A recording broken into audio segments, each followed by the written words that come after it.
I am your host, Ricky Camilleri. Our next guest blew audiences away in 2015 with their incredible climbing documentary, Meru.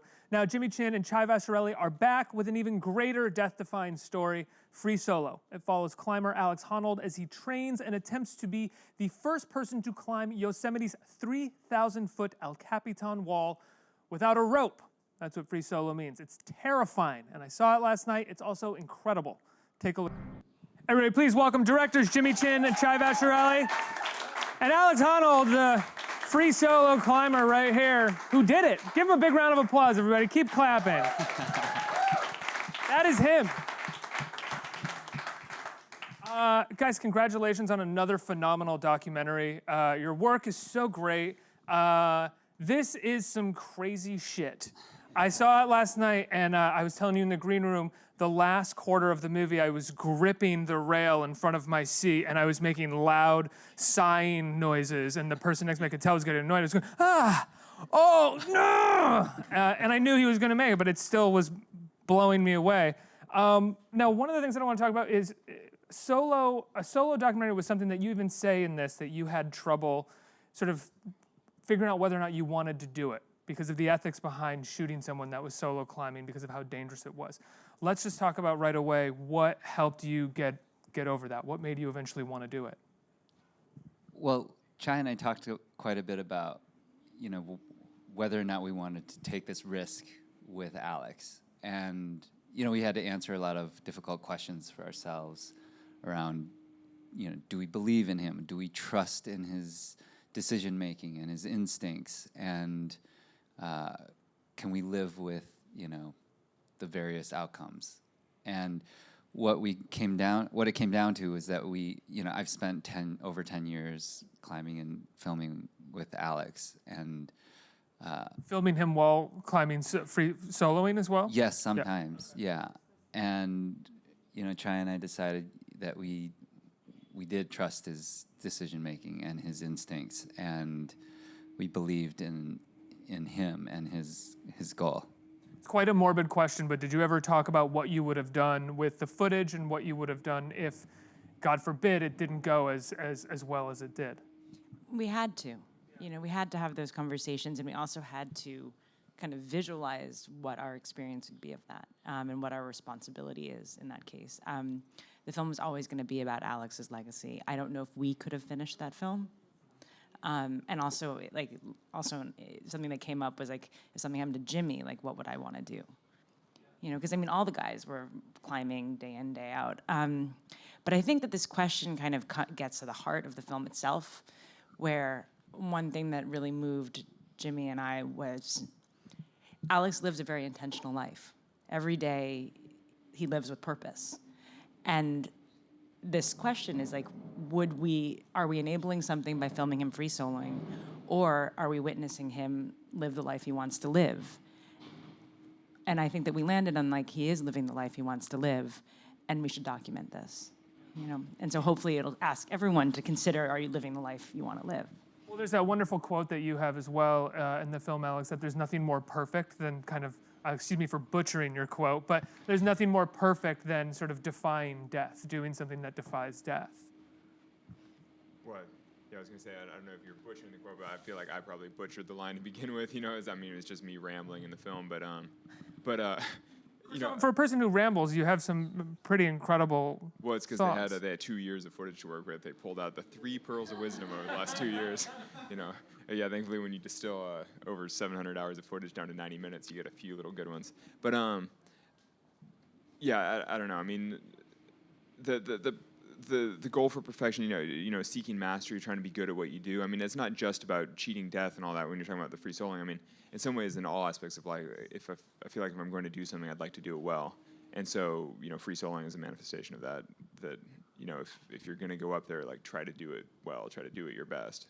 You get a sense in the documentary that when you do free solo, you do it alone a lot of the time. That it's by definition, free soloing is yes. Yeah. But we see you getting up in the morning and going, before it's even light outside, going and doing this thing, and you don't call family members to tell them on the day that you're doing it. You kind of leave them in the dark because it's sort of better for them. So it has to become this by definition, of course, Yeah, or yeah, by title, yeah, you know, exactly. very solo experience. When you first decided 2-3 years ago to allow a camera crew into your life and to allow them to start filming you climb like this, what was that decision like? Well, I mean, I knew that making a film like this could affect could potentially affect the actual solo experience. Though I think, as you see in the film, over the course of the 2 years that we spent filming together, ultimately it wound up sort of perfectly. I mean, my actual climb of El Cap felt exactly the way I wanted it to. Basically, we'd worked together as a team long enough that they knew exactly how to film it. I knew, exactly how to do the climb, and we sort of worked together perfectly so that I had the experience that I was seeking, and they managed to capture the film that they were trying to create, and that it all worked out well. But I think Did you have an even better experience than you would have planned, considering you had a film crew there, and there's shots of you excitedly saying hi to members of the film crew as you're accomplishing this stuff? No, I think it's fair to say that in some ways it was better than being up there totally by myself, because a bunch of my good friends were up there, and so at certain parts of the route, you can see me saying hi to some of my friends because I was like sharing this magical experience with a lot of my really good friends, and that was cool. I mean, and certainly getting to the summit and then being able to celebrate with my friends, especially because they'd been working on it for so long with me. I mean, we'd been side by side working on the same project for 2 years, and being able to all be there together on top was pretty satisfying. Jimmy, you've been shooting climbing for how long now? As a photographer and now as a cinematographer? Yeah, I've been shooting climbing and filming to over 20 years. He's been shooting with me since before the pictures moved. That's a long time. Yeah. What sort of challenges did this documentary have that shoots that you'd done before had never really had before, outside of the sort of ethical challenge that we were talking about Sure. before? It was there were a couple things, but it was the magnitude of the climb, like the scale, how big it was, and then also, Alex is one of the fastest, if not fastest, climber in the world in this type of terrain. So we had to be able to have a team that could move very, very quickly and efficiently. And on top of that, the stakes were much, much higher. We film in Yosemite, big wall climbing, alpine climbing, like in Meru, but we're at least attached to the mountain with ropes. And in this case, you've got a lot of his close friends, which, the reason why they're close friends is because they're all professional climbers. There's only a handful of high-end professional climbers that can film, and that circle is very small, and most of them have either worked with Alex or climbed with Alex, so that's why everybody knew Alex. And Like a small circle and a small very circle, small I would circle. imagine. Like there's a small circle of professional climbers who can climb this, and then there's probably an even smaller circle who are sort of okay with doing this. and then also film. And who can film. Yeah, I mean, I can count them on one hand, but the fact that there was kind of this, emotional attachment, also like as a friendship with Alex, but also having to stay somewhat neutral about his objective because we're making a documentary film, not to add any sort of external pressure one way or the other, whether that was to encourage him or discourage him, but at least give him a safe space, but still remain neutral. So there's a lot of different layers to what it was to shoot this that were challenging. Yeah, we see in the film, in the last act of the movie, we see one of your sort of co-DPs on the ground watching from the cameras and really Mikey.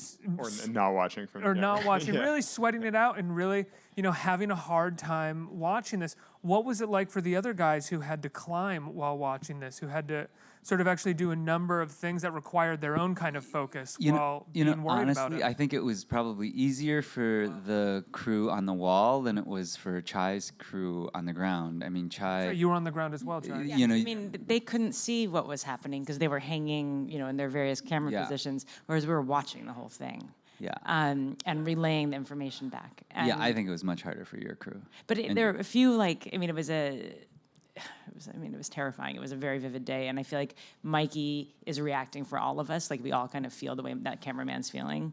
But this remarkable thing happened, that not just the unicorn, which is also, totally crazy.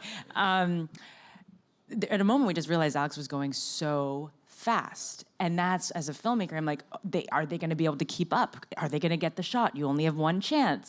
It was this, thing that was happening, and I don't know. There's no way you can be like, Alex, slow down. No. We're not getting our shots. No. well, No, at the top, Jimmy was like, "Oh, hold up a second, so I can go to the top," and I was like, "No." So I just kept charging, and then Jimmy just had to step on it extra fast to make sure he could be on top by the time.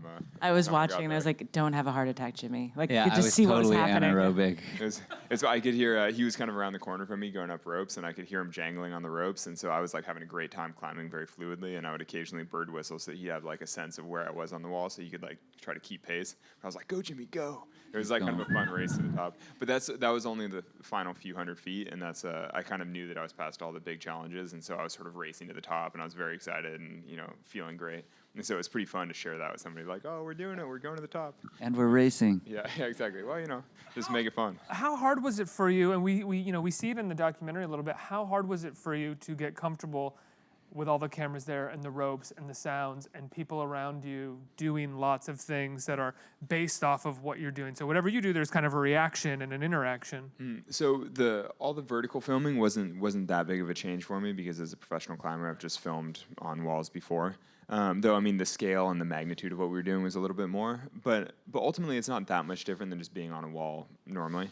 Because there are always other climbers and people around and like people hanging with ropes and stuff happening. So I'm sort of used to that on the wall. I think the bigger challenge for me was shooting with my girlfriend in the van and just basically the verite filmmaking on the ground. Just because that was so much more, it was a bigger part of my life than I'd ever really done before, and so. I think that was the challenge. Yeah. And those moments are really moving. Last night I saw you guys doing a Q&A, and I think Jimmy had said that this started as like a profile that you were going to do of Alex. At what point did you realize that you had potentially a feature film story? Well, we were always thinking like making a feature film on Alex, it goes back to that anecdote of Alex where like as a kid, it's always weird to talk about him when he's right next to you. As a kid, it was scarier for him to talk to somebody else and ask them to be his partner than to go out there by himself and hence climb with no ropes. Now look at him, he's doing press. I know. I mean, But yeah. just good. Well, honestly, though, it does just go to show with enough practice, you can sort of work through things. And I mean, when you think that, 15 years ago, I was afraid to talk to strangers, and now I'm holding this microphone and chatting. With enough practice, you can get over some On the things. 3,000-foot wall without a rope. Honestly, that's. Yeah, and I just felt like, I think we both felt that everyone's been there. Everyone has that type of fear in your life. And here's a wonderful story, inspiring story, an outrageous story of that, geeky little kid who then goes on to free solo El Cap. And so we always thought that the film had a more universal potential. Like the climb is about something more than just the climb. One of the stories that ends up happening, you reference it, is you meet this woman. She becomes your girlfriend, and she becomes extremely attached to you, as a girlfriend does, and And me attached to her as well. you attach to her. Yeah. But you're still training for El Capitan, and you're still gonna solo it. What was it like filming those intimate moments where it's clearly becoming difficult for her that you're gonna do this thing that is risking your life, and she's falling for you? I think that was for sure the hardest things to film through this whole process. I'm not particularly good at talking about my feelings to begin with, let alone. So it becomes part of the movie in a wonderful way, or in a terrible way, depending on. For you, for me, fun it's for hard us, to the watch. audience. But fun for you.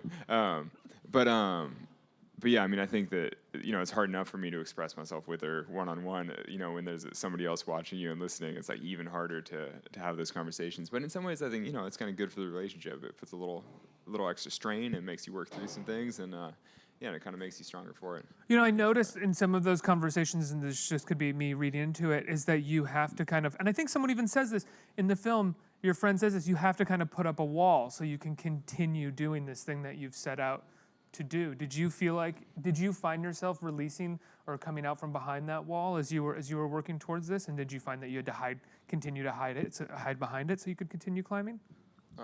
I know you take it. No, I don't know. this is your question. Well, I know, but I've got I don't opinions, know. but No, after let's you- hear Opinions about it let's hear her too? opinion. No, let's hear your opinion first. I don't have anything good to say. I think it's quite similar to what we were experiencing filming, where, Alex was about to do this thing that's very fragile and delicate and terrifying. And he does not need us to put the energy out in the world that we're stressed or we're scared and we don't want him to do, any of that. And I think probably the same goes for, for Sani, where just to give that, like, of course she was going to have these feelings, but to have him feel it was something that we didn't want him to have to carry our feelings. But there's no way to stop him, so why Yeah. make him Like, more neurotic about it? yeah, than we're he not has going to add be? to the burden. And like, it was kind of, everyone had to just put up a little bit of a wall. Yeah, and as you Insulate see him. in the film, that, I mean, Sani realized that as well, which is why she sort of left Yosemite, you know, the week before I was going to do it, or a few days before. I was like, basically when I was pretty much ready to do the free solo, she just went home and hung out for a bit to make sure that I had the space to you know, sort of process at my own speed. Well, there's a conversation between the two of you where she essentially asks, will there ever be a point where you feel dedicated enough to something to not solo? And you very bluntly just say no. And I thought that was, I watched that and I was like, this is a person who still has something that they have to accomplish and can't have this conversation. Yeah, that's exactly it. Because now I watch that and I'm like, oh, that's a little too callous, and that, you know, that comes off as unkind. I understand. You know, I mean, I think the audience, I felt like the audience understood it and didn't think that it was, yeah. I don't know. I just see it and I'm like, oh no. I love but you, no, I'm sorry. But the thing is, I mean, I've been dreaming about free soloing El Cap for 8 years, or, you know, maybe 7 years at that point. And, you know, it was like one of the most important things in my life. And at that time, it was a relatively new relationship with this woman, Sani, who I was really into. But, you know, you're like, oh, it's a new relationship, as opposed to this life dream that I've held for, you know, for most of my adult life. And so, you know, clearly the free solo is coming first. Now, having done this climb and still having, you know, this good relationship with Sani, like many years later, I'm like, oh, you know, the balance changes a little bit. But, you know, I mean, time will tell. Are you still soloing? I haven't been that much, just because, you know, I haven't had anything that I'm super excited about, and I'm in New York City, you know. But no, I mean, you know, I love soloing, but I don't know if I'll ever be inspired by anything as big as El Cap. I mean, you know, as you see in the film, El Cap is the most significant, you know, the most impressive wall in the world. It's hard to imagine anything capturing the imagination in quite that same way. No, as much as we talk about it being a different experience for him, having to deal with the emotions that come along with being in an intimate relationship prior to soloing this wall, it's different for you guys as filmmakers, I think, to film scenes like that between two people. I mean, whereas Meru did have scenes between people who were scared and were frustrated, there wasn't anything quite like this in terms of covering a relationship. So what was that like for you guys as shooters and as editors? Well, I feel like there were two types of filmmaking going on here. So we had the verite part of this documentary was very important to us because we knew the emotions would come from that, like the real moments would transpire from the camera on the ground. And so we just spent a lot of time with Alex and Sani. You know, we were hoping they would get used to us. It's always tough when people have those discussions and you are, I mean, you're part of it. How can you not be part of it? You've got the three people sitting in your van while you're having a very intimate discussion with your girlfriend. But it's what we do, right? And again, like Jimmy and I have this like cool partnership where I very much trust him to make the right decisions when he's up there. And I believe he trusted me to know when it actually was really important that we're there. You know, we tried to, you know, to negotiate a line. And to that extent, I mean, and we trusted you guys to make a good film. I mean, you know, we trusted them to, like, I sort of gave open access to life. You know, I mean, I tried to never say hard no to anything, because I'm like, if they think they need this to make a good film, then, you know, I've committed to making a good film with you guys. And so, you know, we just sort of let them experience life with us, and we tried our best to just be open to it. It's also good people making a good film about a good person. It's not like anybody's got that much to hide in this scenario. Well, I mean, I wanted to punch him in that moment, but like I couldn't, did you right? really? No, of course. I mean, like Sani, like, but then again, I see it sure from it's his not the point of only view moment. too. Like he's trying his hardest not to die. Like, but it's just, you know, yeah. It's a fair yeah. and honest moment and brutal, but like you said, you get it. And I think that the audience in that moment gets that. It's like, you know, this is something that is really deeply important and meaningful to him. And, you know, some of my favorite moments in the film, sorry, Alex, but they're actually, you know, those verite moments, you know, when he comes off the wall and is talking to Peter. I mean, that's like a kind of a heartbreaking scene, but it's real and it's almost hard to watch, but you know. I love that scene. Yeah. I mean, this is gonna be horrible for people who haven't seen this, but I'm gonna do it anyway. I love that scene because you are so guarded, and Peter is like, seems like he's scared of you in that moment. Like he's looking at a person who's like just come back from war or something, and you're like kind of going like this and talking. He's like, okay, man, yeah, no, we'll figure it out. Like, he's like, we're there for you, but it just seems like you are just sort of shell-shocked in a way.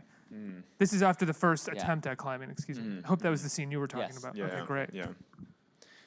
Were you shell-shocked like that? I mean, did you feel No, that not in the shell-shocked, scene? but I was processing a lot of emotion. I mean, it was a failed attempt at soloing El Cap, and I was feeling like a big failure, and I was disappointed, and then of course their camera's there, and so you're like, oh, I just don't want anyone to watch me in failure. It's like frustrating. But I was just like, oh, it's just too much. But it's funny because that moment was so frustrating. But then a few days later, I could look back on it and be like, oh, actually, I mean, I'm pretty freaking close. Like I'm basically ready to free solo El Cap. Like, even though I didn't technically do it, now at least I know I can, and I at least set out, and I'm like, very important first steps. But in that moment, I think it was really hard.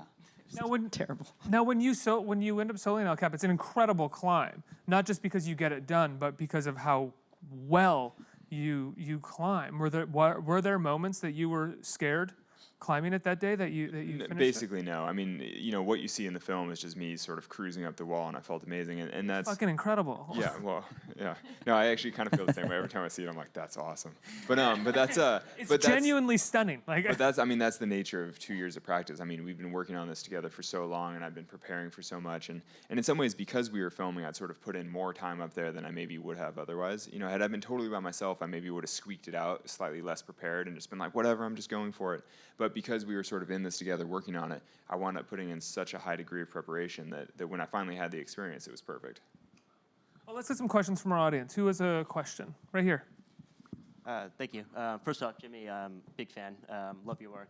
Alex, Thank you. I was curious how many attempts you made with gear before you actually attempted the free climb, and then when you did the free climb, how long did it take you from bottom to top? Yeah, so I'd climbed El Cap maybe 50 or 60 times with a rope total. That particular route, though, I'd climbed, I don't know, maybe a dozen. But most of my preparation actually wasn't climbing from the bottom to the top. It was actually hiking to the top, rappelling down to very specific places, working on them for the day, and then rappelling to the ground, just because that's a more efficient use of your energy to focus on the key places. But I mean, as you see in the film, it was basically 1.5 years of work to prepare for the climb. How long does it run up from start to finish? Oh, the climb took me 3:56 from bottom to top, a little less than 4 hours. I was pretty pleased with myself. And outside of the practice climbing, we get to see in the film your process of journaling and sort of really detailing exactly how each climb went, so you can figure out how to do it better next time. Yeah, exactly. I mean, that's a key part of the process, to memorize it all and work through it. And, Next question. Hi. I have a question for Chai. Something that really struck me about Meru when I saw it was how strong the story of it was that was told, and how, in comparison to other climbing documentaries, the other ones felt like highlight reels in comparison, and that's why I'm really excited to see Free Solo. Is how I just want to know how you deal with narrative and just expand on that a little. I know you talked about it earlier. Thank you, but Meru was Shakespearean. I mean, let's just get it. That story was nuts, and the characters were amazing. But I just think it's a different type of filmmaking that we're interested in. I've made feature documentaries that have stories you have to hold your audience's attention for at least 90 minutes, and we're interested in the emotions of it. We're interested in people empathizing with these characters, finding their humanity, and I think with that lens on, a climbing movie is not a climbing movie necessarily. It's just this incredible story that lets you have insight into this character and this emotional development, which is what you see in Free Solo. It's a vehicle to understand Alex and watch him grow emotionally. that's why we had to shoot for so long. Yeah. Now, Chai, takes a while. you're not a climber, right? And Jimmy, you've been climbing for most of your life. Over 25 years. I'm curious, when the two of you are in the edit room or you're talking about story, where does your experience with climbers and the personalities behind climbers really come into effect in terms of laying out the story and figuring it out? That's a great question, because It's a different brand of person that it climbs is a wall. Well, Chai and I often talk about this and appreciate our working relationship because of what we each bring to the table. Like my access to the climbing world, my intimacy of the knowledge of the culture and what's okay and not okay, and Alex and how to film it. Those are all things that I bring to the table. that can be a great benefit on one side, but it also puts me very close to it, and it's easy to lose objectivity in that time. So, I'm in the edit room, but when it comes to like structure and narrative and like really like being brutal on the editing and how to move scenes in order to enhance the narrative, Chai and Bob are masters of that, and she also has like much more objectivity. So while I'm kind of really trying to bring forth, all the cool little details and understanding of the climbing, and I have input, of course, on the narrative, but Chai can take this material and just has a totally different view of it, and it's incredible to watch Bob Eisenhower, our editor, and Chai in the editing room. I mean, they're really incredible at the structure and the narrative and like moments and all kinds of moments that I would have missed or didn't find interesting because I'm looking for the most dramatic shot, or like they're pulling out these little things like when he's eating out of his pot with the spatula. I mean, and I'm a climbing bum, so I tend to do that as well. But like, that's not interesting. well, but it gets a total reaction, and I wouldn't have thought of that. And that's kind of one of those things where they totally think that's outrageous, and they're right if you're not in our world. You give a wonderful callback to that later on, where even though he's in a relationship, he's still eating out of the pot. It's so great. It's such a good moment. It's so good. I don't even know if I noticed that, actually. When you drink out of the pot in the kitchen, I don't know. That's all just. it's just what he does. No, people die when you're like drinking out of the pot. And I never thought that. I was like, oh, he's drinking out of the pot because I drink out of a pot too because I'm a climbing bum. He doesn't live in the van anymore. He's got a live-in girlfriend. He owns a house, but he's still drinking out of the pot. Like, you can take the kid out of Why dirty a cup, Right? Right. But just in terms of the assembly of this film, what was interesting, and like I think we both grew in it, was that the idea that we could edit while we were shooting was really valuable. Because it just like even just being able to understand what you saw on film and what was interesting to us, and then pursuing it, spending more time to focus on it. And that I feel like the climbing is assembled the way it is assembled because we had that, we understood that the story of the climb is the free blast. It's, the boulder problem. Then they're just outrageous things that look amazing that should be included. But that the challenges were those two things, right? Did you know right away going into it that you were going to need the sort of intimate verite stuff, or was that something that you found that editing, like being able to edit right away, helped you find? They're like, oh, we should get into the personal side of this as well. We always were committed to the personal side. What the editing helped us find was like, oh, we don't have, like, I wonder what they think of this, and you would go in and like start talking about it. But yeah, Alex we had like a 1.5 year long conversation about like all the things he doesn't want to talk about, nightly. And now I'm so well adjusted. I know, nightly. That's perfect. It was like really long It's like therapy free therapy. sessions. Yeah. Alex, what was it like the first time you saw the film? So I saw a rough cut earlier this spring, which was pretty powerful. I was like, oh wow, this is a real film. Though seeing it with an actual live audience in Telluride the first time, especially with the whole crew, basically all my good friends and significant others and everybody, there were a lot more tears, and the whole audience is like so moved. I mean, it was pretty powerful. You guys won the audience award in Toronto. Congratulations. I mean, it is an audience banger. Like, it brings the house down. People are laughing, they're uproarious, and then in that last act, they're just going. I think there was a standing ovation last night because of one climbing move. It was pretty incredible. Yeah. I think we have time for one more question. Hi, hello. My question is for Alex. I just want to, first of all, say congratulations on the climb. So with the aspect of free soloing, there's, of course, you have to be physically fit, but I was wondering, how are you able to exercise your mentality and sustain that mentality throughout your climb? Yeah, so I mean, the mental preparation for free soloing El Cap is arguably more significant than the physical preparation, just because, I mean, I mentioned that I've been dreaming about soloing El Cap, for 8 years. And so a lot of that time was just spent getting to the point where I even believed that it was possible, and like to the point where I was like, okay, this is something that I could do if I put in the actual preparation.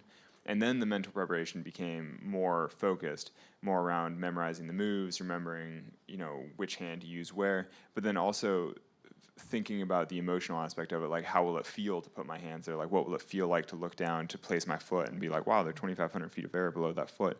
You know, so like thinking through the whole process.